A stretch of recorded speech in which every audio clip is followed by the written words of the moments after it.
စကုပန်းပင်တွေကိုစကုပန်းပင်များကိုအပွင့်ပွင့်စင်ခြင်းယခုပြတဲ့ဗီဒီယိုအတိုင်းလုပ်ကြည့်ပေးပါအပွင့်ပွင့်စင်ရေကိုလျှော့လောင်းမှာအရွက်တွေနည်းနည်းညှိုးမှာရေလောင်းတာကအပွင့်ပွင့်ဖို့ကိုအားပေးပါတယ်နေအောင်ကြီးအနည်းဆုံး6နာရီရပါစေနေအောင်ကြီးကြိုက်တဲ့အပင်ဖြစ်လို့ပါပဲအဖုထွက်ခြင်း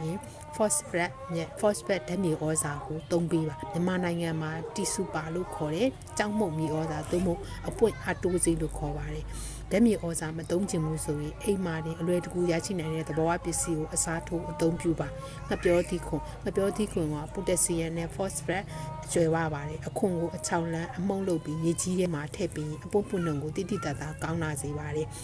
ဒါကတော့အယိုးမှုတ်ဒါကတော့အကောင်းဆုံးသဘာဝ phosphate အရင်အမြစ်ဖြစ်ပါတယ်တိရစ္ဆာန်အယိုးများကိုအမုံကျိတ်ထားပြီးအပင်ချေမှာကျွေးပေးခြင်းနဲ့အပွင့်နဲ့အခိုင်လိုက်ပွင့်စေပါတယ်ကြက်ဥအခွန်ကို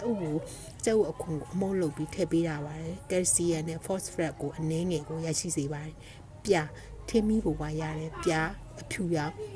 အနည်းကိုမြေကြီးထဲမှာရောပေးခြင်းနဲ့ပိုတက်ဆီယမ်နဲ့အခြားသတ္တုတွေများရရှိစေပြီးအပင်ကိုပွင့်အားကောင်းစေတာဖြစ်ပါတယ်အပင်ပွားဖို့ရန်အတွက်တော့အကိုင်းဖြတ်စိုက်ပျိုးခြင်းကိုလုပ်ပါအညိုရောင်တန်းနေတဲ့အကိုင်းတွေကိုရွေးချယ်ပြီးဖြတ်ပါဒီလိုနီလန်းလေးကိုသုံးပြီးတင့်ကြံတဲ့အဆက်ကူပန်းပင်တွေကိုပန်းတွေဝေအောင်လုပ်